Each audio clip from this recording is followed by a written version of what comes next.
Hello and welcome back in our classes. आज जो है आपकी क्लास नंबर 2 है अकाउंटेंसी की। और अकाउंटेंसी का जो है दोस्तों हम बेसिक स्टार्ट करेंगे, क्योंकि यहाँ पर जो है साइंस स्ट्रीम के भी कई स्टूडेंट्स आते हैं और उन्होंने अपनी 11th-12th में और ग्रेजुएशन में अकाउंटेंसी का नाम नहीं सुना है। तो इसीलिए जो है उनके लिए मुझे बेसिक जो है करवाना पड़ेगा। और आने वाली जो एक दो क्लासेस होगी उसमें हम अकाउंटेंसी का बिल्कुल ही बेसिक बेसिक सीखेंगे। ये आपका जो है ग्रुप 1 का पेपर है, 100 मार्क्स। और इसमें जो है देखा जाए तो 3 कैटेगरी में बांटा जा सकता है।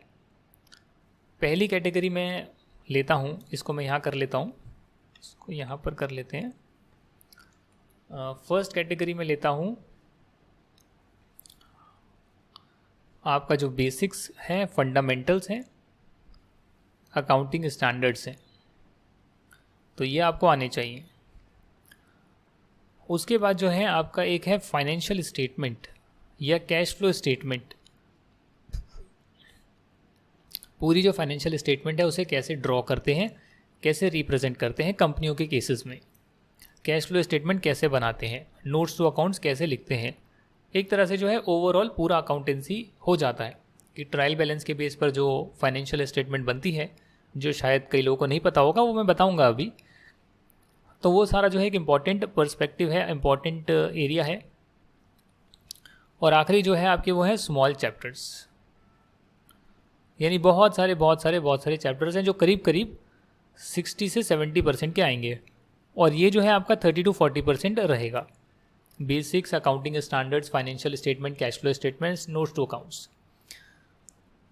हम पहले जो है बेसिक और अकाउंटिंग स्टैंडर्ड्स करेंगे।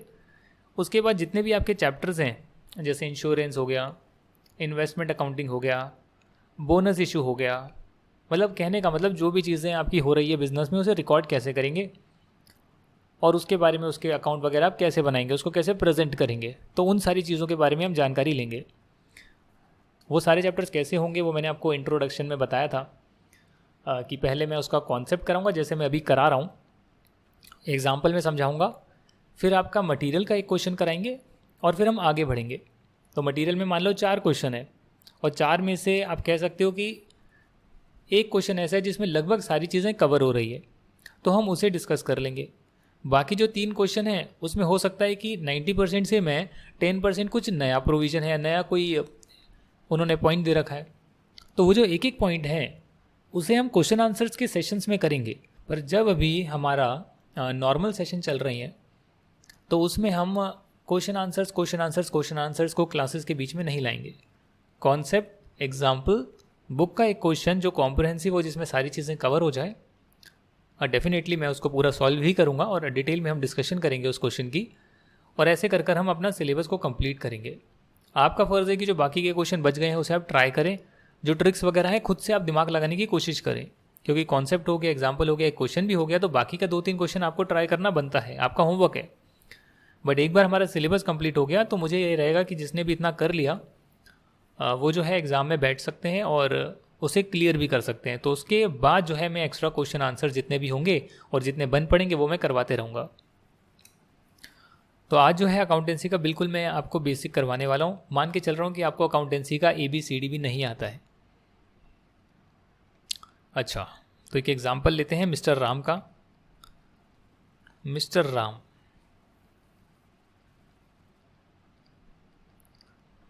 राम जो हैं वो बहुत ही नटखट स्वभाव के इंसान है। बच्चा है वैसे तो, 10 ईयर्स का जो है एक बच्चा है राम। और राम को मिलती है पेरेंट्स से पॉकेट मनी। पॉकेट मनी समझते हो कि बेटा खर्च कर लियो, इसको टॉफ़ी ले आइयो, चॉकलेट ले आइयो, इन्जॉय कर लियो। तो उसे यहाँ पर मिलते हैं 1000 रुपये। ये उसको हर महीने मिलते हैं 1000 रुपीज़। अब होता क्या है कि जो राम है वो बड़ा शैतान है। अब वो कभी चॉकलेट लाता है, जैसे मान लो कि 20 रुपये की चॉकलेट ले आया, तो कभी जो है वो आइसक्रीम खाता है 50 रुपीज़ की, क्वालिटी वॉल्स की। कभी जो है उसका मन करता है मैं गेम खेलूं, तो जो है गेम खेलने के लिए चले जाता है। बहुत सारे मॉल्स में जो है गेम होती है, तो 150 रुपये की उसने गेम खेल ली, बाइक चला ली या कुछ और कर लिया, वो वीडियो गेम्स ही होती है बट उसमें रियलिस्टिक एक्सपीरियंस होता है। और क्या क्या कर सकता है ये छोटा बच्चा, अपने दोस्तों के साथ घूमने जा सकता है, तो इसका कुछ जो है किराया लग जाता है 100 रुपये का। और ऐसे कर कर जो है ये महीने में काफ़ी जो है खर्चा करता है। जब कभी ऐसी सिचुएशन आती है कि राम के पास पैसे ख़त्म हो जाते हैं, सारे पैसे ख़त्म हो गए, तो उस केस में राम जो है अपने पेरेंट्स के पास जाता है, मम्मा पैसे ख़त्म हो गए, पापा पैसे ख़त्म हो गए, पैसे दे दो। तो जो पेरेंट्स होते हैं वो कहते हैं बेटा दे दो देंगे, बस हमें ये बता दो कि जो 1000 रुपये दिए थे उसका तुमने किया क्या। नहीं ख़त्म होंगे तो हर महीने मिलते रहेंगे, चलते रहेगा, बट जब ख़त्म होंगे और मांगने जाएंगे तो पूछेंगे मोटा मोटा क्या किया। मालूम है पेरेंट्स को कि भैया आपको सारा तो याद नहीं रह सकता, आप रिमेंबर नहीं कर सकते सारी चीज़ें, बट जो मेन आपका खर्चा लगा वो ज़रा हमें बताओ ताकि हम देखें कि अच्छा यहाँ पर आपने पैसा खर्च किया है, कोई गलत काम में तो नहीं करा। तो इसीलिए जो है राम बहुत सोचता है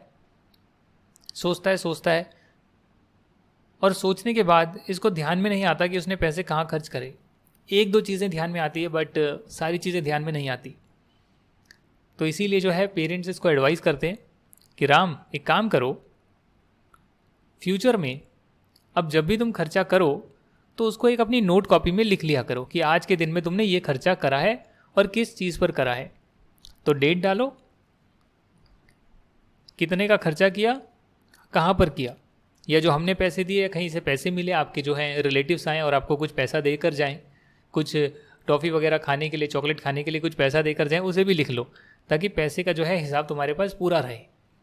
तो राम जो है वो एक नटखट के साथ जो है रिस्पॉन्सिबल बंदा भी धीरे धीरे बनने लगा और फिर राम ने जो है ये सारी चीज़ें रिकॉर्ड करनी स्टार्ट कर ली। ये जो दोस्तों रिकॉर्डिंग होती है इसको हम अकाउंटिंग बोलते हैं। इसे हम अकाउंटिंग बोलते हैं कि आप किसी भी चीज़ को जो है रिकॉर्ड कर लेते हैं ताकि आप उसको जो है बाद में देख पाएँ, बाद में आप समझ पाएँ कि अच्छा यहाँ पर ऐसे ऐसे खर्चा हुआ है। तो सिमिलरली ये तो खैर राम अपने पर्सनल कामों के लिए ऐसा कर रहा था।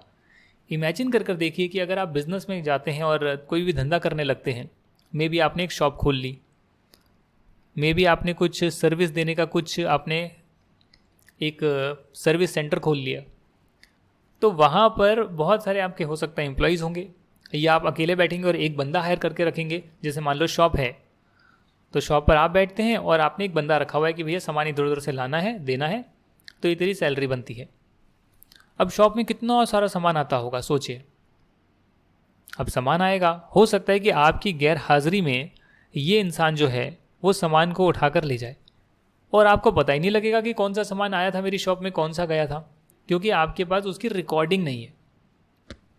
बट यही जो सामान आ रहा है अगर आप इसको एक जगह पर रिकॉर्ड कर लें और फिर अगर आपको लगे 4-5 दिन बाद यार जो आया सामान वो मैंने लिखा हुआ था, जो मेरी सेल्स हुई है वो भी मैंने यहाँ पर डाली हुई है, अब मुझे लग रहा है कि सामान बहुत कम पड़ा हुआ है, तो क्यों ना एक बार टैली कर लेते हैं कि अच्छा ये मेरे पास आया, ये गया, तो इतना बचना चाहिए। अगर उससे कम बचा है तो आपका शक पैदा हो जाएगा कि किसी ना किसी ने तो चुराया है या कहीं ना कहीं से कोई बंदा यहाँ से लेकर गया है जिसने पैसे नहीं दिए। तो कुछ ना कुछ जो है आपको रिकॉर्डिंग करनी पड़ेगी ताकि आप चीज़ों को बाद में एनालाइज कर पाएँ। तो इसके लिए जो है शॉपकीपर को भी लगा कि हाँ यार ये बात तो सही है कि मुझे अपने बिजनेस के लिए भी जो है कहीं ना कहीं पे जो है रिकॉर्डिंग कर लेनी चाहिए। एक कॉपी बना ली और इसको लिख दिया वही खाता या वही खाता, अब मेरे को पता नहीं इंग्लिश में बोलते हैं आजकल तो हम, बट लिख दिया अकाउंट्स लिख दिया जिसमें रिकॉर्डिंग होती है और उसमें बहुत सारे ना सेक्शंस बना दिए कि जो पहले के 20 पन्ने हैं उसमें मेरा रेवेन्यू रिकॉर्ड होगा, अगले 20 पन्नों में ये होगा, और बुक मार्क लगा दिया, इंडेक्स बना दिया उसका। और ऐसे जो है शॉपकीपर काम करने लग गया। वक्त के साथ जब ट्रांजैक्शंस बहुत ज़्यादा हुई तो शॉपकीपर को लगा कि यार इतनी सारी चीज़ें जो है पन्नों से पढ़ने में जो है मैं पढ़ तो लेता हूँ, बट अगर मुझे कोई चीज़ ढूंढनी है तो फिर से मुझे सारे पन्ने पलटने पड़ते हैं। भले ही मैंने डेट वाइज लिखा हो, पर अगर मुझे देखना यार मैंने ये खर्चा किस दिन किया था, मैं डेट भूल गया, एक एक पन्ना पलट के देखो, पलटते रहो, फिर एक एक चीज़ देखने के लिए बार बार सारे पन्ने पलटने पड़ेंगे क्योंकि आपको जो है वो चीज़ें जो है ध्यान नहीं आ रही है। तो इसके लिए जो है शॉपकीपर सोचते हैं कि हम एक कंप्यूटर सिस्टम लगा लेते हैं और जिस कंप्यूटर सिस्टम में हम चीज़ों की रिकॉर्डिंग करेंगे, और इसके अलग अलग सॉफ्टवेयर्स आते हैं। उसमें से एक सॉफ्टवेयर का नाम आपने सुना होगा, टैली ईआरपी। टैली ईआरपी में चीज़ों की रिकॉर्डिंग होती है। एंड में जो है आपको बैलेंस शीट पीएनएल बना कर देता है। जो क्या होता है कई लोगों को नहीं पता होगा, बट आपको इतनी बात तो ज़रूर समझ में आई होगी जितना भी हमने अभी डिस्कशन किया। क्या चीज़? ये चीज़ कि आप चीज़ों को क्योंकि याद नहीं रख सकते बहुत समय तक, इसके लिए it is very much necessary कि आप उन चीज़ों को रिकॉर्ड करें और अपने पास संभाल कर रखें, जिस रिकॉर्डिंग को हम अकाउंटिंग बोलते हैं, जिसमें किस दिन आपने क्या खर्चा करा, किस दिन आपके पास क्या सामान आया, कहाँ पैसे गए, कहाँ से आए, किससे कुछ लेना है, किसी को उधार दिया या किसी का उधार वापस आपने कर दिया, उधार ले रखा था। वो सारी चीज़ें अगर आप कहीं पे नोट डाउन करके रखेंगे तो उस पर्टिकुलर बुक्स को बुक्स ऑफ अकाउंट्स बोलते हैं, उसी को हम बुक्स ऑफ अकाउंट्स बोलते हैं। अगर वही बुक्स जो हैं आप चाहें तो उसे आप कंप्यूटराइज सिस्टम में बना सकते हैं, है ना, जिसमें आप एंट्री जो है वो पास करेंगे तो कंप्यूटर में पास करेंगे। देखना होगा तो आप ओपन करेंगे, एंटर मारेंगे और देख लेंगे। अगर आपने माइक्रोसॉफ्ट एक्सेल का भी नाम सुना है तो उसमें भी आप रिकॉर्डिंग कर सकते हैं, बट उसमें इशू ये रहता है कि उसमें आप कोई चीज़ डालेंगे, कोई गलती से डिलीट प्रेस हो गया तो डिलीट हो जाएगी, तो उसमें फिर ऑथेंटिसिटी इतनी रहती नहीं है। इसी के लिए टैली या अदर सॉफ्टवेयर्स आते हैं, एसएपी, ओरेकल, अलग अलग इंडस्ट्री के लिए अलग अलग कस्टमाइज सॉफ्टवेयर्स आते हैं, पर टैली जो है वो लगभग सभी लोग फॉलो करते हैं। तो बस यही चीज़ है कि आप किसी भी चीज़ को रिकॉर्ड करते हैं और रिकॉर्ड करने को अकाउंटिंग बोलते हैं, जो कि आप मैनुअली भी कर सकते हैं, बट क्योंकि मैनुअली इतना इफेक्टिव नहीं है, बाद में आपको ढूंढना पड़ेगा या उसमें से एक एक मैनुअल वर्क करना पड़ेगा बार बार, तो इसलिए आप कंप्यूटराइज भी उसको जो है मेंटेन करके रख सकते हैं। अब सवाल आता है सर अकाउंटिंग करनी तो है बट उसे करें कैसे, हाउ? अगर हमने हाउ सीख लिया तो मेरे हिसाब से आपका ये सब्जेक्ट ही खत्म हो गया। अगर आप मुझे बोलेंगे अकाउंटिंग कैसे करनी है और मैंने आपको बता दिया ऐसे करनी है तो काम खत्म। अगर कोई भी फिर उसके बाद आपके पास आएगा और बोलेगा भाई मुझे अकाउंटिंग करवानी है, आप कहेंगे ठीक है मैं कर देता हूँ क्योंकि मुझे पता लग गया कि अकाउंटिंग ऐसे होती है। तो इसका मतलब ये हाउ जो है इसी पे जो है हमारा डिस्कशन आज चलने वाला है, ठीक है ना।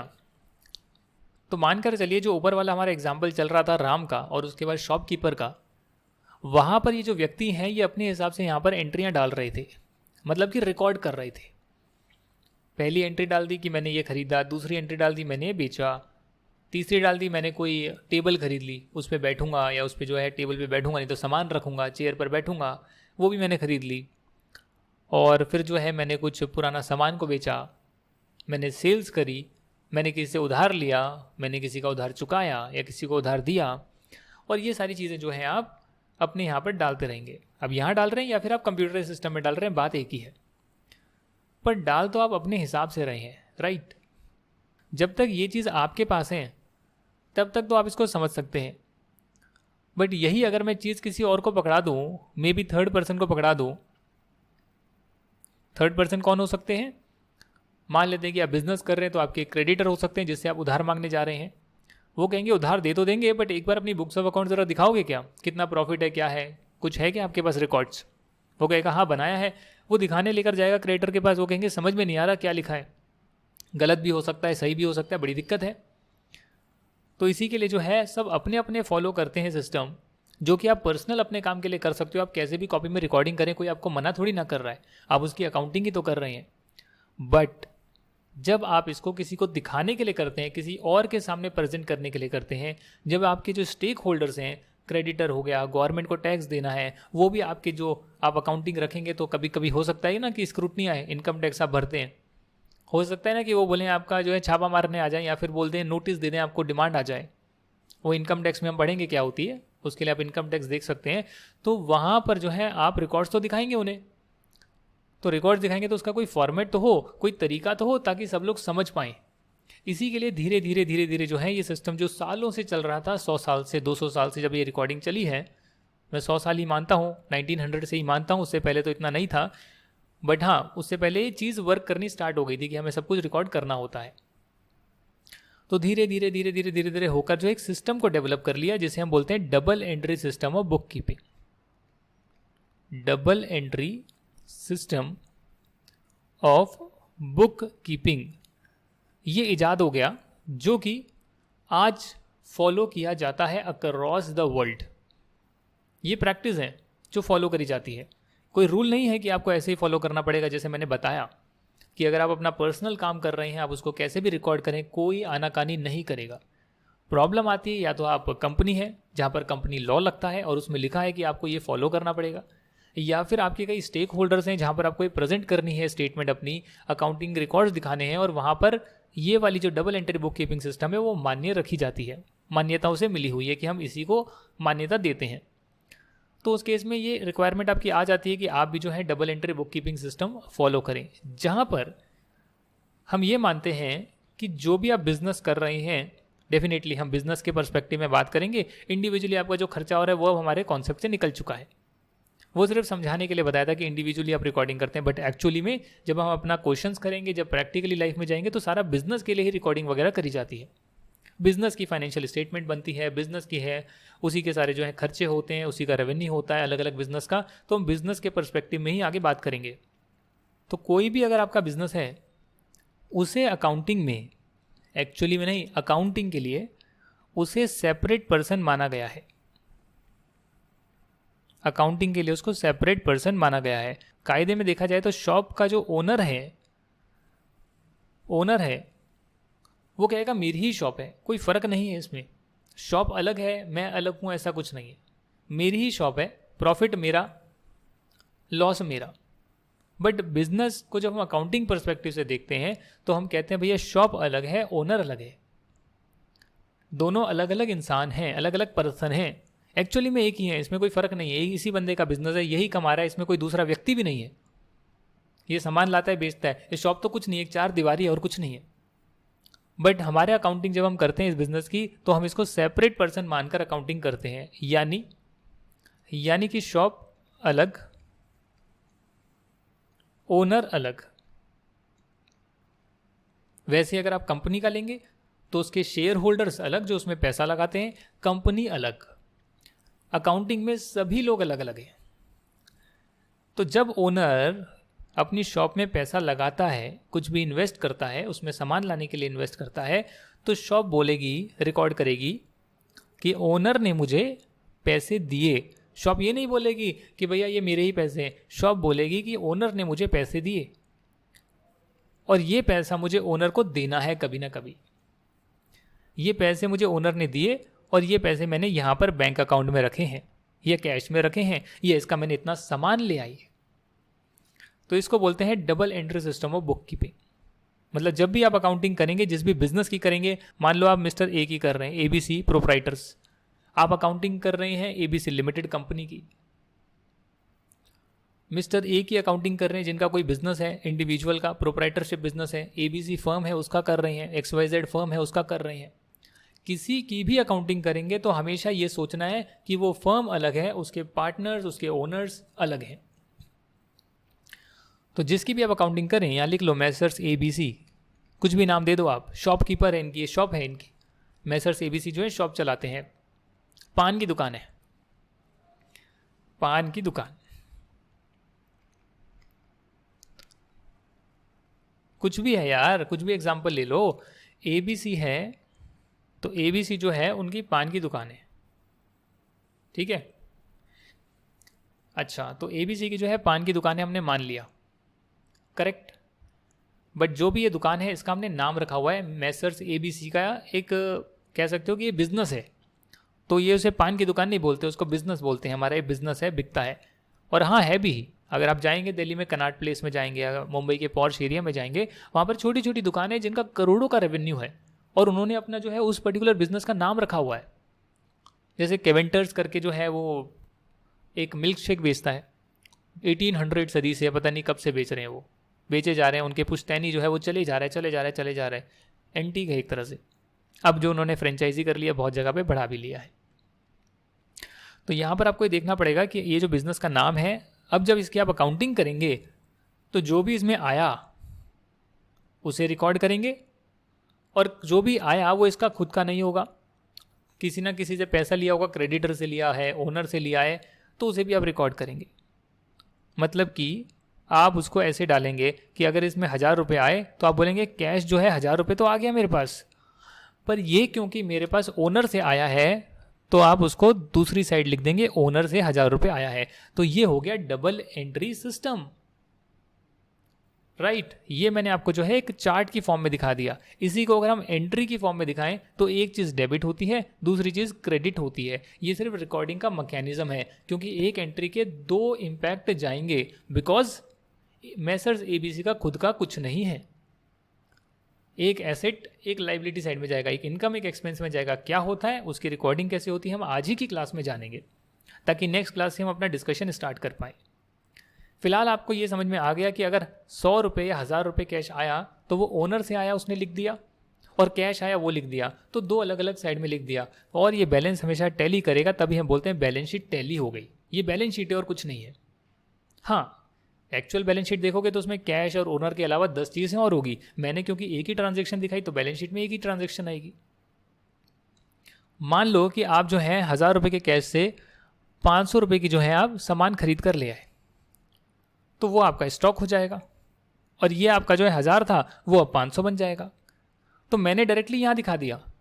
इसी को मैं एंट्री की फॉर्म में भी पास कर सकता हूँ, बट एंट्री यहाँ पास कैसे होती है वो भी हम जानने की कोशिश करेंगे।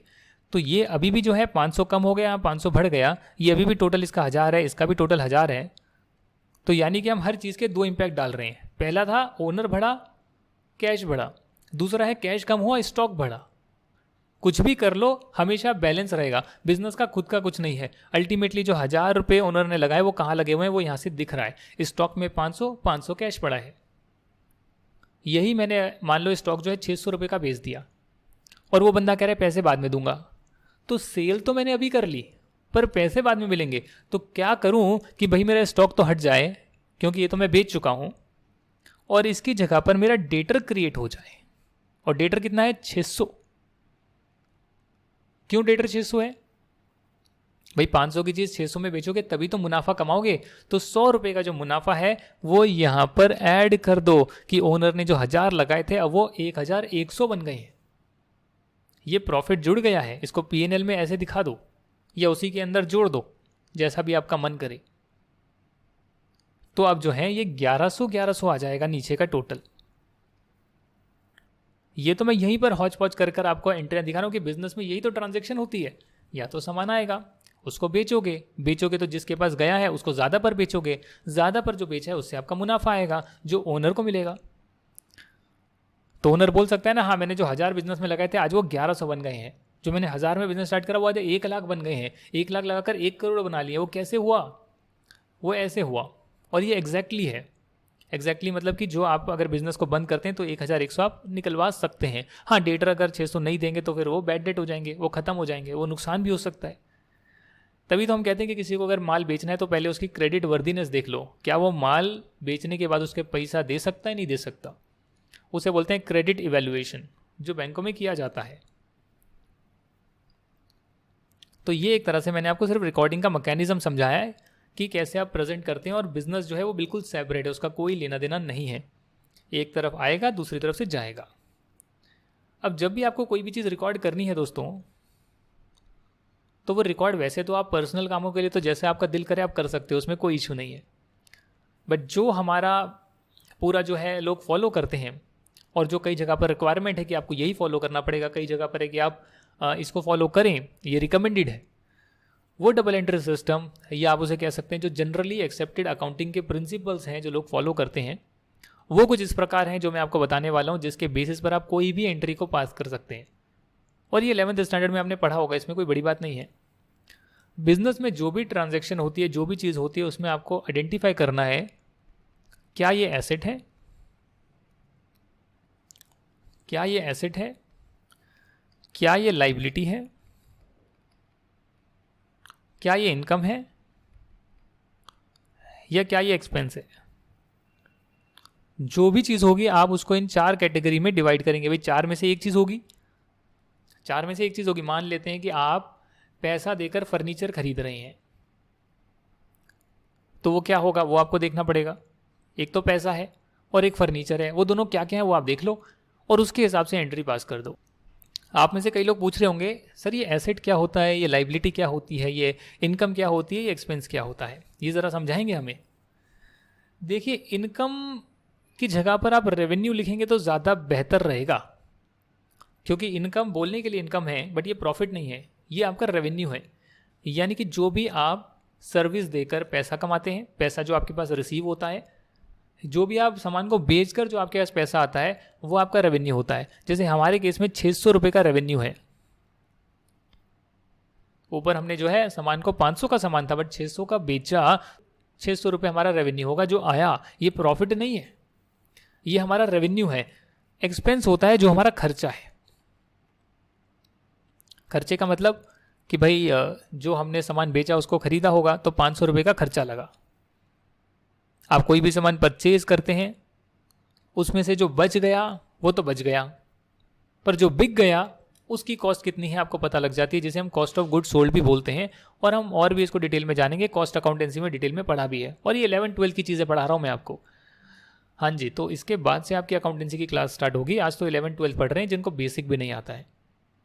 और हाँ, अगर किसी को डिटेल में जानना है तो डेफिनेटली मैं आपको पूरा 11th और 12th तो पूरा नहीं पढ़ा रहा हूँ, एक आइडिया दे रहा हूँ ताकि आपको पता लग जाए अच्छा ऐसा कुछ होता है। आप चाहें डिटेल में पढ़ना तो आप यूट्यूब पर या कहीं भी हैं 11-12 की क्लासेस अटेंड कर सकते हैं। हाँ, जो भी आपके जो साइंस स्ट्रीम के आए हैं स्टूडेंट्स हैं जिनको अकाउंटेंसी नहीं आता तो यूट्यूब पर दोबारा देख सकते हैं, कहीं और भी देख सकते हैं जहाँ आपका मन करे। हम तो सी इंटरमीडिएट पर फोकस करेंगे, बट आज की क्लास बेसिक्स के बारे में है। जिन्हें कुछ नहीं पता या अपने कॉन्सेप्ट्स को रिफ्रेश करना चाहते हो तो उसके लिए है। अब ये आपके जो खर्चे हैं दोस्तों, ये आपने डाल दिया खर्चे में, इनकम जो है वो आपने डाल दिया इनकम में। जैसे रेवेन्यू हो गया, जो भी सामान बेचकर या सर्विस देकर पैसा आता है वो रेवेन्यू हो गया। एसेट क्या होता है और लाइबिलिटी क्या होता है?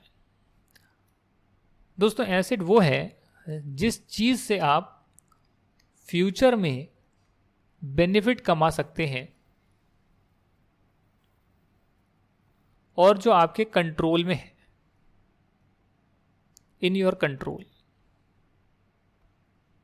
बाहर सामान है गवर्नमेंट का, उसे बेचकर मैं पैसा कमा सकता हूँ, बट वो मेरे कंट्रोल में नहीं है, इसलिए वो मेरा एसेट नहीं है। तो हमें बिजनेस के पर्सपेक्टिव से देखना है, जो भी आपका शॉप है या आपका कोई बिजनेस है, कारोबार है, कि उसके कंट्रोल में क्या ऐसा है जिससे कि फ्यूचर इकोनॉमिक बेनिफिट आ सकते हैं।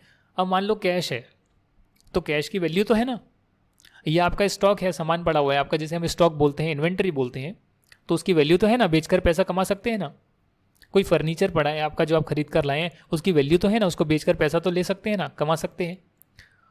अगर वो पुराना हो गया तो उसको बेचकर, और पुराना नहीं हुआ तो उससे और रेवेन्यू जनरेट करके उसको यूज़ करके बिजनेस करोगे तो और बहुत पैसा आपके पास आएगा, उसे एसेट बोलते हैं। जैसे कैश पड़ा है, यूज़ करोगे पैसा आएगा, है ना, यूज़ करोगे, सामान खरीदोगे बेचोगे तो पैसा आएगा, जो सामान खरीदा है उसको बेचोगे तो पैसा आएगा, वो भी एसेट हो गया। आपके डेटर्स हैं, आपने किसी को उधार पर बेचा तो वो टाइम पीरियड उसका खत्म होगा, 1-2 महीने का क्रेडिट, उससे भी पैसा आ जाएगा, वो भी एसेट हो गया। आपके कंट्रोल में है क्योंकि उसकी लीगल ऑब्लिगेशन है, आपने उसको एक्चुअली में बेचा है, साइन करवाए हैं, सब कुछ किया है, तो लीगल ऑब्लिगेशन है कि आप उससे पैसा ले सकते हैं। तो आपके कंट्रोल में है, आपका कंट्रोल वहां पर है, नहीं तो आप कोर्ट चले जाएंगे, राइट। तो इसे हम एसेट बोलते हैं। और लाइबिलिटी इसका उल्टा हो गया कि जो आपकी फ्यूचर की ऑब्लिगेशंस हैं, आपने आज कुछ ऐसा करा जिससे कि फ्यूचर में आपको पैसा किसी को देने का जवाबदारी आ गई है। उदाहरण के तौर पर आपने किसी से लोन ले लिया, तो जब आप लोन लेंगे, तो मैं इसको फिर से यहाँ पर एंट्री की फॉर्म में दिखा रहा हूँ, बैलेंस शीट की फॉर्म में दिखा रहा हूँ। ये एक बैलेंस शीट का ही हॉरिजॉन्टल फॉर्मेट है, जहाँ पर एक साइड पर एसेट आते हैं और दूसरी साइड पर लाइबिलिटी आती है। जो देना है बिजनेस को वो लाइबिलिटी साइड, जो बिजनेस ले सकता है किसी से उसके कंट्रोल में है वो एसेट साइड। तो अगर लोन ले लिया 1 लाख का, तो 1 लाख का लोन लिया तो वो लाइबिलिटी है, और लोन लोगे तो बैंक में 1 लाख रुपए आ जाएंगे तो वो आपका एसेट है। किसका? आपका नहीं, बिजनेस का। बिजनेस को किसी से लोन लिया मिस्टर ए से, मिस्टर ए जो है उसके लिए लाइबिलिटी हो गई। और जो पैसा बैंक में रखा उसने अपने नाम पर रखा होगा, बिजनेस ने मैसर्स ABC का बैंक अकाउंट खुला होगा, उसमें 1 लाख रुपए, उस पर कंट्रोल है इसका कि मैं उस पैसे को यूज कर सकता हूं, है ना जी। आपने लोन का पैसा ले लिया, पैसा तो आपके पास आ गया ना, अब उसका जो मर्जी आप करें। तो जो आपको देना है, पैसा लौटाना है, वो एक अलग कॉन्सेप्ट है, और जो पैसा आ गया है वो एक अलग कॉन्सेप्ट है। तो बिजनेस के लिए दोनों सेपरेट चीजें हैं। आया वो आपका बैंक में पैसा पड़ा है, उस पर पूरा अधिकार है। ये तो नहीं ना कोई सामने बंदा आएगा वो उस बैंक से पैसा निकाल कर ले जाएगा कि आपका नहीं है, ये तो मिस्टर ए का है। आप कहेंगे ये मेरा ही पैसा है, मैंने उससे लिया है तो मैं उसको दूंगा, वो एक अलग मुद्दा है। बट अभी मैंने लिया है, मेरे कंट्रोल में है, मेरा ही एसेट है। तो आपने एक एसेट भी रिकॉर्ड करा है और साथ में लाइबिलिटी भी रिकॉर्ड किया है। ये जो चीज़ है ये तो मैंने डायरेक्ट आपको रिकॉर्डिंग करके दिखा दी कि भाई एक ही ट्रांजेक्शन बिजनेस में हुई तो आपने उसको ऐसे रिकॉर्ड करा और ये बैलेंस शीट में आ गया है। बट इमेजिन कर देखिए कि बिजनेस में तो रोज की हजारों ट्रांजेक्शन हो सकती है, 100 ट्रांजेक्शन हो सकती है एक दिन में। तो क्या उस 100 ट्रांजेक्शन को हर ट्रांजेक्शन पर मैं सीधा बैलेंस शीट में दिखा दूं? एक ट्रांजेक्शन हुई, ये रही बैलेंस शीट, दूसरी हुई, ये देखो अब ये पोजीशन है मेरी, पोजीशन ही तो है कि इतना बैंक बैलेंस है, इतना मेरे पास लोन है, मैंने सेल करी, अच्छा इतने मेरे डेटर हो गए। तो क्या आप हर दिन जो है इसको अपडेट करते रहेंगे हर ट्रांजैक्शन के बाद, उसे ना करना पड़े, इसके लिए जो है एक कॉन्सेप्ट बनाया है जर्नल एंट्री का।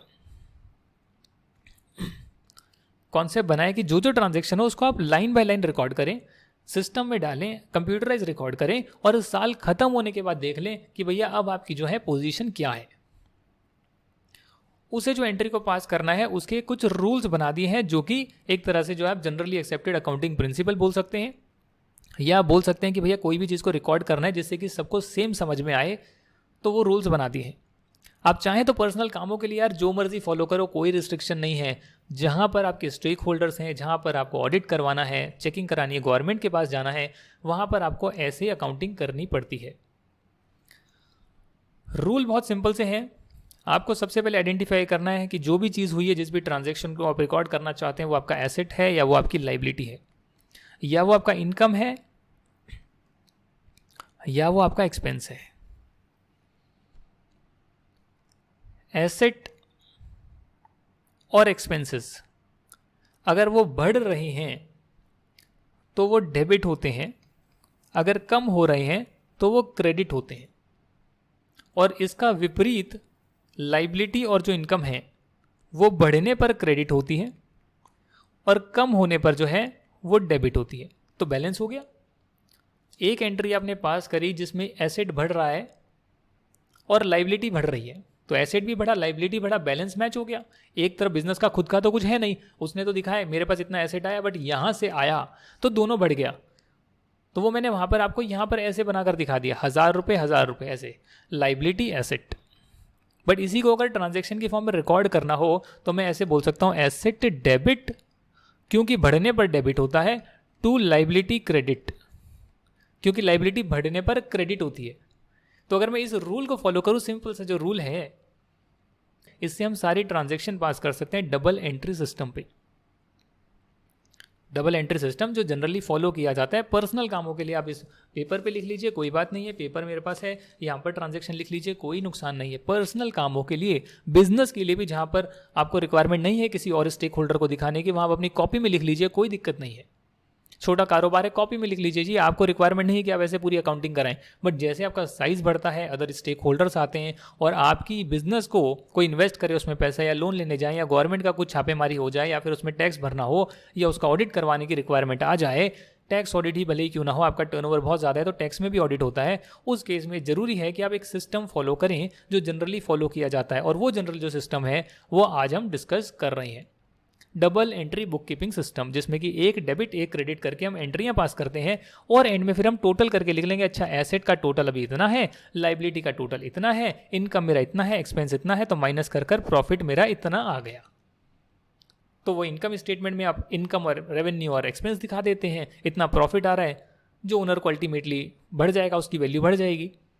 और बैलेंस शीट जो होता है उसमें आप एसेट और लाइबिलिटी को शो कर देते हैं। तो ये जो ट्रांजैक्शन है आप सिंपल सी ऐसे करेंगे। अब मान लेते हैं कि आप कोई सामान जो है, मान लेते हैं कि ओनर पैसा देता है, ओनर ने 1 लाख रुपए लगाए, तो 1 लाख लगाए तो बिजनेस को सोचो, बिजनेस को क्या मिल रहा है, बिजनेस के परस्पेक्टिव से बिजनेस के बैंक अकाउंट में पैसा आ रहा है, 1 लाख आ रहा है, करेक्ट। अब अगर इसकी एंट्री बनानी है तो आप ये सोचो कि जो बैंक है वो आपका एसेट है, लाइबिलिटी है, इनकम है या एक्सपेंस है। बैंक जो है आपके कंट्रोल में है, जिससे आप फ्यूचर में बेनिफिट ले सकते हैं। वो 1 लाख की वैल्यू आप भी की है, आपका आपके नाम पर बैंक अकाउंट है, वो आपका खर्चा नहीं है, वो आपकी इनकम नहीं है। क्यों?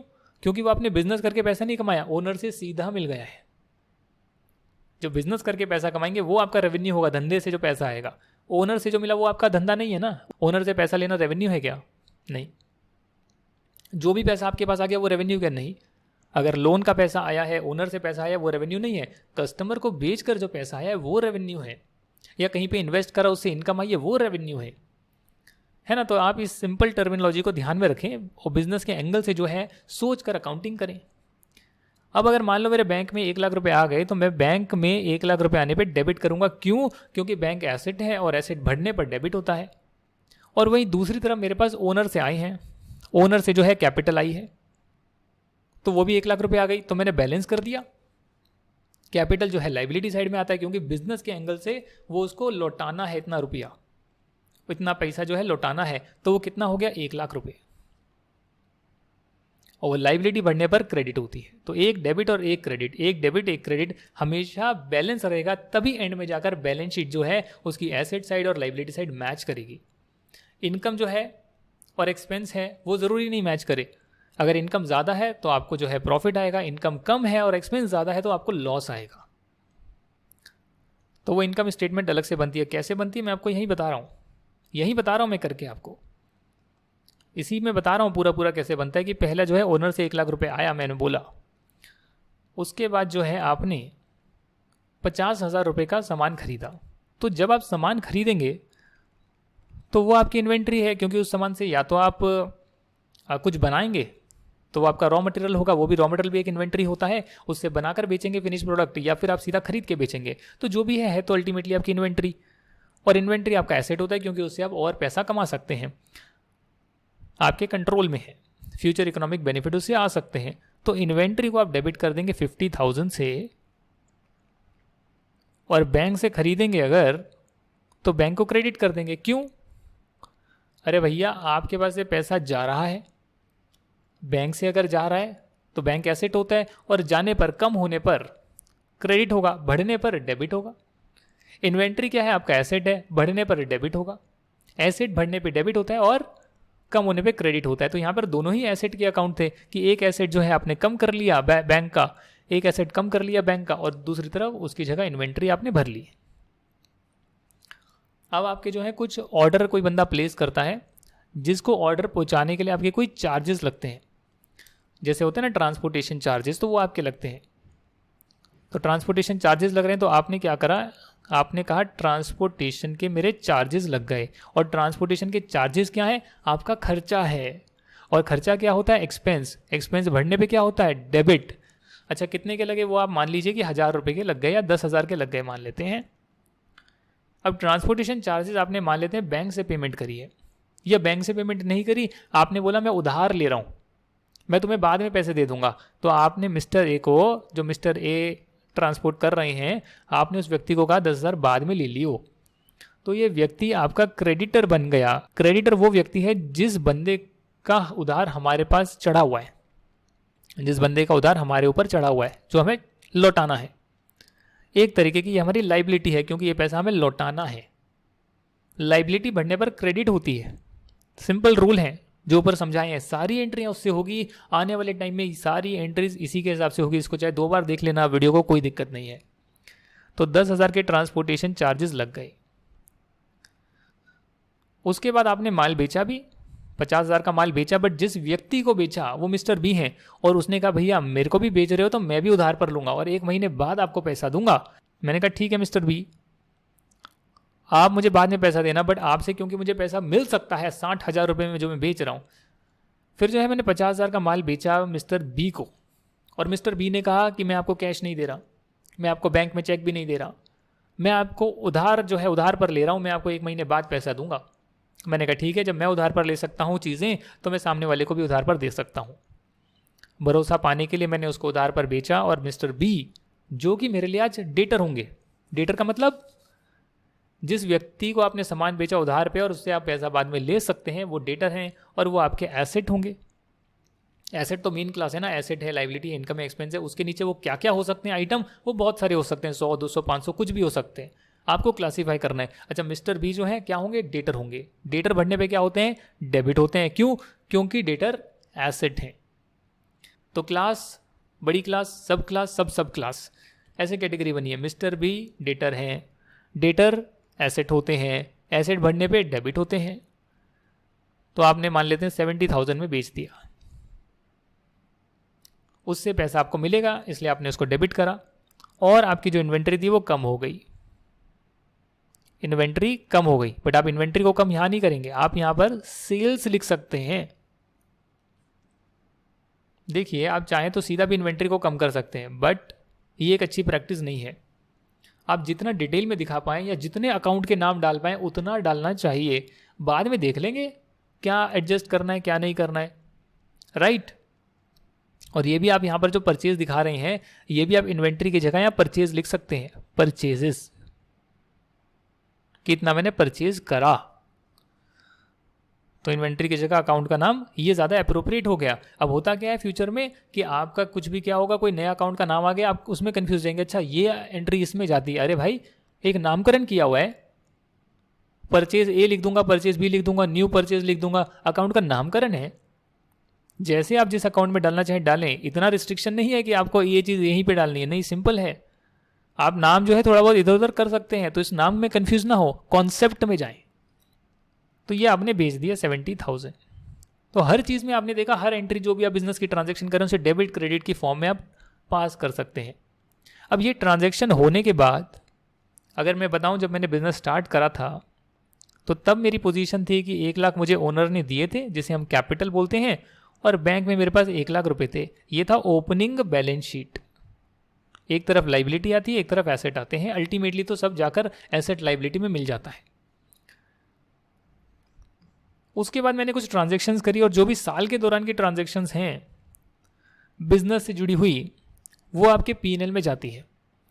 जैसे यहाँ पर मैंने परचेज करी तो लेफ्ट साइड डेबिट बैलेंस होता है, राइट साइड क्रेडिट बैलेंस होता है। तो परचेज करी तो परचेज आप देख रहे हैं यहाँ पे डेबिट हो रही है, तो वो मैंने यहाँ लिख दिया। फिर मैंने सेल्स करी 70,000 की, तो सेल्स क्रेडिट होती है। क्यों? अरे अभी तो बताया मैंने, इनकम सेल्स स्लैश डाल के बताया, बढ़ने पर क्रेडिट होता है, वो यहाँ लिख दिया। आपके कुछ खर्चे लगे, खर्चे बढ़ने पर डेबिट होते हैं, वो भी मैंने आपको बताया, रूल मैंने समझा दिया, उसको चाहे 10 बार पढ़ लो, कोई दिक्कत नहीं है। और आपका ट्रांसपोर्टेशन कॉस्ट लग गई 10,000। तो ऐसा करके जो है आप देखेंगे, अगर पूरे साल की ट्रांजैक्शन डालें यहाँ पे, तो ये 70,000 में से माइनस करा 50,000, 10,000 मैंने माइनस करा 60,000, तो 10,000 मेरा बच गया। सेल्स ज़्यादा है, क्रेडिट साइड ज़्यादा है, खर्चे वर्चे कम हैं, तो 10,000 मेरा प्रॉफिट आ गया। प्रॉफिट ये 10,000 का प्रॉफिट आ गया। अब ये पूरा ट्रांजैक्शंस होने के बाद अगर मैं बैलेंस शीट बनाऊं, तो पहले थी 1-1 लाख रुपए बिजनेस में लगाए थे, अब कैपिटल 1 लाख की है, बट बैंक जो है मेरे पास 1 लाख नहीं बचा है। क्यों?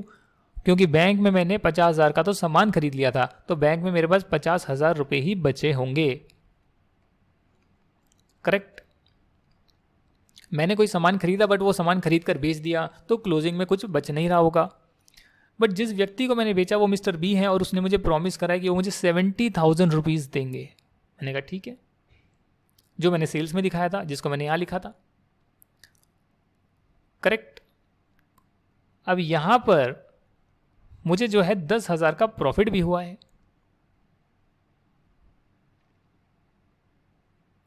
साथ ही में जो ट्रांसपोर्टेशन चार्जेस हैं वो मैंने किसी से उधार पर लिए थे, और वो कौन है? Mister A.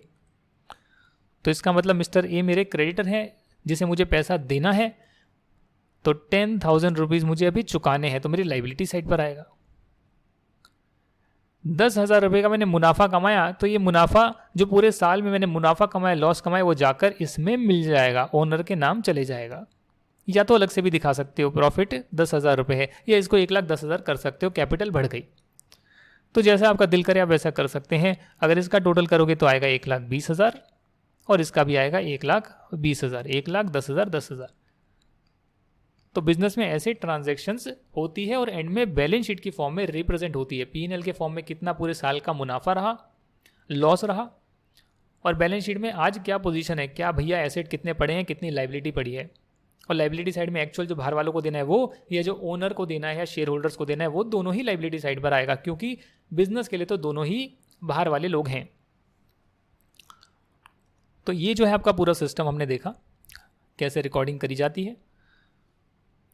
तो यहाँ पर आपने एक चीज़ नोटिस करी होगी कि भले ही मैंने सामान उधार पर खरीदा, भले ही मैंने उधार पर बेचा, मेरे पास एक्चुअल में कैश में ट्रांजैक्शन नहीं हुई, बट क्योंकि वो ट्रांजैक्शन मेरे साल में हुई, जिस साल का मैं ये बना रहा हूँ, रिकॉर्डिंग कर रहा हूँ जिस भी साल की, क्योंकि हर साल की अलग अलग जो है रिकॉर्डिंग होती है, हर साल का अलग प्रॉफिट लॉस बनता है ना कि भैया इस साल मैंने इस महीने कितना प्रॉफिट कमाया, इस साल मैंने कितना प्रॉफिट कमाया, तो हर साल का अलग अलग जो है P&L बनता है। हाँ, बैलेंस शीट जो है वो तो एक दिन की बनती है कि आज की पोजीशन क्या है भैया देख लेते हैं, वो बैलेंस शीट होती है। और एक पर्टिकुलर पीरियड का आप देखते हैं कि कितना मुनाफा या लॉस कमाए, वो P&L होता है। बट एक चीज़ नोटिस करने वाली है कि भैया कैश में लेन देन ना होकर भी उधार पर हुआ तो उसको भी हमने रिकॉर्ड करा, इसे हम एक्रूअल सिस्टम बोलते हैं, accrual system of accounting, accrual system of accounting. अगर आप कैश में लेन देन के हिसाब से रिकॉर्डिंग करते हैं, भैया पैसा आएगा तो रिकॉर्ड करेंगे, पैसा जाएगा तो रिकॉर्ड करेंगे, आना और जाना पैसे का रिकॉर्ड करेंगे, यानी कैश स्टेटमेंट बनाएंगे, आया गया, आया आया गया, आया गया, आया गया, आया गया, मतलब जो है डेबिट में आ गया, क्रेडिट में चले गया, कैश है ना, एसेट है ना, बढ़ने पे डेबिट, कम होने पे क्रेडिट, तो आया गया यहाँ पे डाल देंगे, यही स्टेटमेंट बनाते हैं और कुछ हम करते नहीं है। उसे बोलते हैं कैश सिस्टम ऑफ अकाउंटिंग, जो कि बहुत ही गलत है, क्योंकि आपकी ट्रांजैक्शंस हो रही है, भले ही कैश में नहीं हो रही, बट आप उसको रिकॉर्ड ही नहीं कर रहे हैं, वो सामने ही नहीं आ रही है। इसीलिए जो है एक्रूअल बेसिस मास स्केल पर फॉलो होता है, जो हम करने वाले हैं, और कंपनियों को तो मैंडेटरी है, और कंपनियों को तो मैंडेटरी है कि उन्हें जो है कैश बेसिस ही फॉलो करना पड़ता है।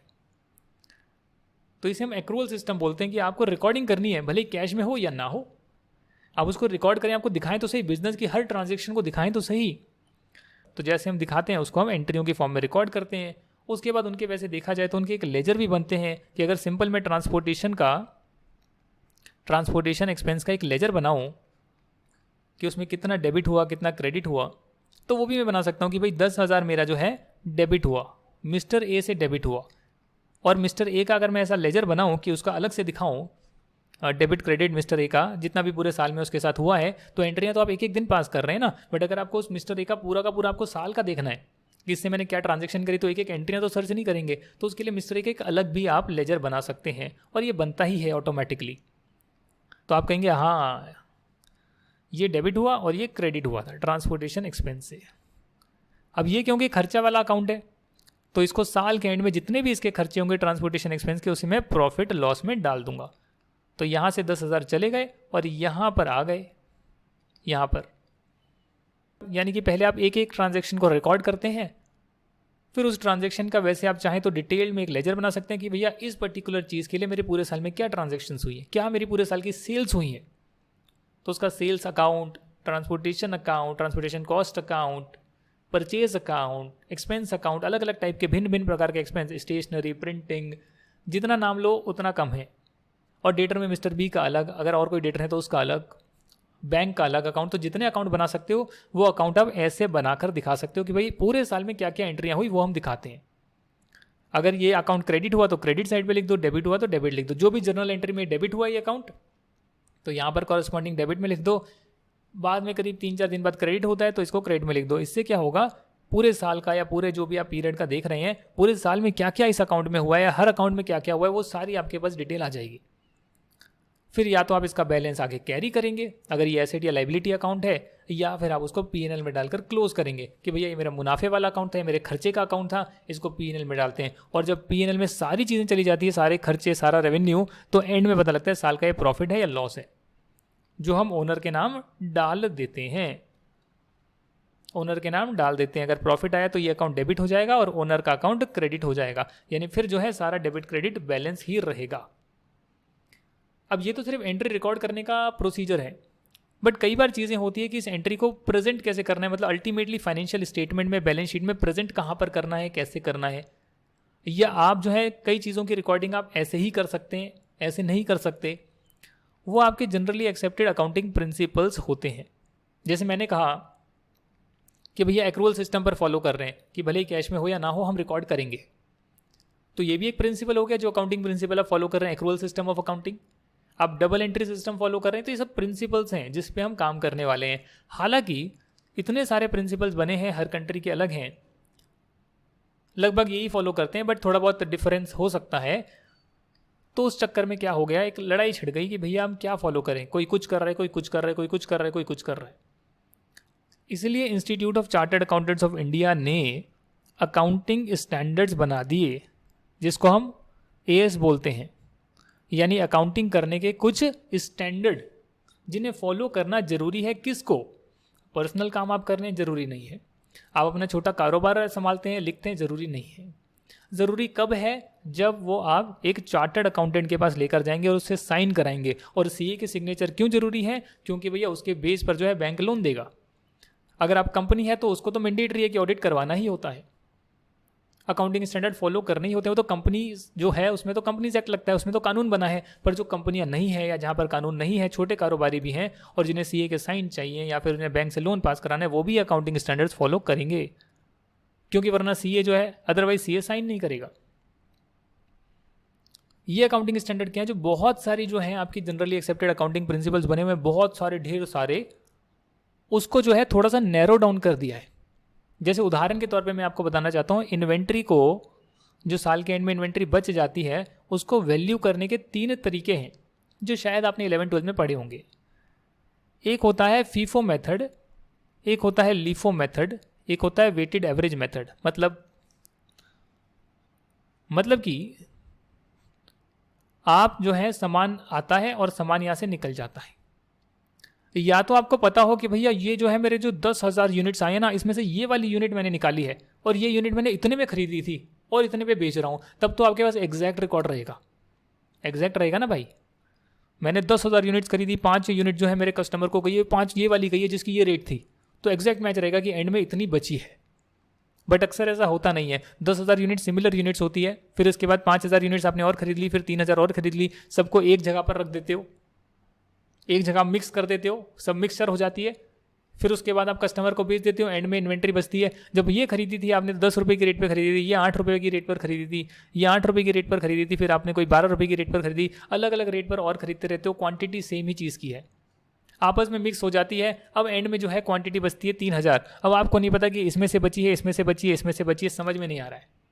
उसके लिए इन्वेंट्री वैल्यूएशन के मेथड्स बताए गए हैं कि आप ये एज्यूम कर लो, अगर आप फीफो फॉलो कर रहे हो, कि जो पहले खरीदा होगा वही पहले आपने निकाला होगा, तो एंड में जो बचा वो आखिरी में जो खरीदा उसी में से बचा। ये फॉलो कर लो मेथड, मान लो, वरना एक एक का रिकॉर्ड कौन रखेगा, एक एक का मैच कौन करेगा, ऐसा मान कर लो अकाउंटिंग जो वैल्यूएशन एंड में कर रहे हो। लीफो कहता है जो लास्ट में आया वो पहले गया, तो जो 3,000 बचे होंगे वो स्टार्टिंग में जो 3,000 होंगे वो पड़े रह गए, जो बाद में आते गया वो पहले निकलते गया। और वेटेड एवरेज कहता है भैया ये जो आया इसके बाद अगर और कुछ आया तो उसको जोड़ो, इन दोनों की एक एवरेज रेट निकालो, अगर कोई उसके बाद इशू हो गया तो इसी एवरेज रेट पर इशू कर दो, अगर फिर कोई क्वांटिटी आ गई तो उस क्वांटिटी को भी मर्ज कर एक एवरेज प्राइस निकाल दो। यानी हर एडिशन के बाद एवरेज प्राइस निकालो और जो भी इशू होगा वो एवरेज प्राइस पर इशू होगा, तो एंड में जो भी बचेगा तो जो लास्ट की एवरेज प्राइस होगी उसी पर बचेगा, वो हो गया वेटेड एवरेज। प्रैक्टिकली कैसे करते हैं, कॉस्ट अकाउंटेंसी की मेरी फ्री क्लासेस है, वो आप देख सकते हो यूट्यूब पर, और लर्नजब की ऐप पर भी जो है वो फ्री वीडियोस के सेक्शन में आ रही है, उसमें हमने डिटेल में डिस्कस किया है। अब ये सारे जो है तरीके हैं, और भी बहुत तरीके होते हैं, अलग अलग मेथड होते हैं, पर ये सारे मेथड को जो है नैरो डाउन कर आपका अकाउंटिंग स्टैंडर्ड 2 बना, जिसमें आईसीए ने बोला कि यार ये लीफो मेथड मत फॉलो करो किसी वजह से, जिसके अलग कारण रहे होंगे जिस पे कभी और डिस्कशन करेंगे, राइट। क्योंकि हम पीएचडी तो नहीं कर रहे ना, थीसिस तो मैं यहाँ पे प्रेजेंट नहीं कर रहा हूँ कि लीफो मेथड क्यों हटाए, मैं सिंपल आपको ये बता रहा हूँ कि लीफो मेथड जो है आईसीए ने बोला कि ये मेथड प्रैक्टिकल नहीं है, कि आप पहले वाली चीज़ को रखे रह जाएं और बाद वाली को आप निकालते नहीं, इट्स नॉट प्रैक्टिकल। ऐसे तो पुराना जो है सब खराब हो जाएगा, ये मेथड लॉजिकल भी नहीं है, तो इसलिए आप सिर्फ फीफो या वेटेड एवरेज फॉलो कर सकते हैं। तो अकाउंटिंग प्रिंसिपल्स तो बहुत सारे हैं, जैसे आप अकाउंटिंग कर सकते हैं या वैल्यूएशन कर सकते हैं, जो भी चीज़ें कर सकते हैं, बट अकाउंटिंग स्टैंडर्ड उनको ऑप्शन आपको देता है कि आप फीफो करें, वेटेड एवरेज करें, ऑप्शन बंद नहीं करता है, बट उन ऑप्शंस को कम कर देता है। और ये अकाउंटिंग स्टैंडर्ड उनको फॉलो करने जरूरी होते हैं जहाँ पर आईसीए के मेंबर साइन करते हैं, यानी कि अगर मैं रिपोर्ट पर साइन करूँगा तो बिना अकाउंटिंग स्टैंडर्ड वाली अकाउंटिंग पर मैं साइन नहीं करूँगा। तो ये अकाउंटिंग स्टैंडर्ड्स हम करने वाले हैं, जो कि सीए जिन पर साइन करेंगे स्टेटमेंट पर उन्हें फॉलो करने होते हैं। कंपनीज है तो कंपनीज एक्ट में लिखा है कि हर कंपनी को फॉलो करने होंगे। हालांकि हाँ, कंपनी जो है उसके अकाउंटिंग स्टैंडर्ड जो है वो थोड़े से अलग हैं, आईसीआई की कॉपी पेस्ट करें, बट उसमें 3-4 चेंजेस कर दिए और कहा ये हमारे अकाउंटिंग स्टैंडर्ड हैं, ये कंपनियों को फॉलो करने होते हैं। बनाए तो आईसीआई नहीं है, आपने 3-4 चेंज करके बोल दिया, मेरे कॉपी पेस्ट करके बोल दिया, कर लो यार। जैसे कि मान लो कि ICA की बुक है, सभी टीचर उसको कॉपी पेस्ट करके अपनी बुक में बोलते हैं हमारी बुक है।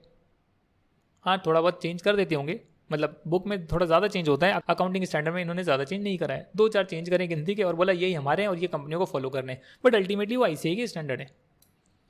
तो ये आपको समझना चाहिए। तो ये स्टैंडर्ड्स फॉलो करे जाते हैं अकाउंटिंग में, और ये अकाउंटिंग के प्रिंसिपल्स हैं, एक्रूअल सिस्टम और डेबिट क्रेडिट आप कैसे करते हैं रिकॉर्डिंग, और इसके बेसिस पर हम आगे पढ़ना स्टार्ट करेंगे। नेक्स्ट क्लास से जो है आपका प्रॉपरली जो है आपका ग्रुप 1 का अकाउंटिंग स्टार्ट हो जाएगा। और जिनको बिल्कुल भी नहीं आता है अकाउंटेंसी, कभी देखा भी नहीं है, तो उन्हें बेस क्लियर हो गया है। इस बेस के हिसाब से जो है वो अपना 11th का अकाउंटेंसी स्टार्ट कर सकते हैं। जो यूट्यूब पर वीडियोस हैं, कहीं और से आप 11th स्टैंडर्ड का पढ़ सकते हैं, कोई नुकसान नहीं है। अगर करीब 1 महीना पढ़ लेंगे, अकाउंटिंग की क्लास लगा लेंगे, तो आपकी और अच्छी से चीज़ें क्लियर हो जाएगी। हालांकि बेस क्या है वो आपको पता लग गया, क्यों रिकॉर्डिंग ज़रूरी है, क्यों करते हैं हम, क्यों एक सिस्टम में करते हैं, अकाउंटिंग स्टैंडर्ड्स क्यों बने हैं, क्यों हम उसे फॉलो करते हैं, कौन फॉलो करता है, किनको करने ज़रूरी है, राइट, कैसे हम रिकॉर्डिंग करते हैं। तो ये सब चीज़ें हो गई है। अब जो है नेक्स्ट क्लास से आपका मेन स्टार्ट हो जाएगा accounting for group 1 CA intermediate. Thank you for watching this video. I wish you all the best. जय हिंद एंड बाय बाय।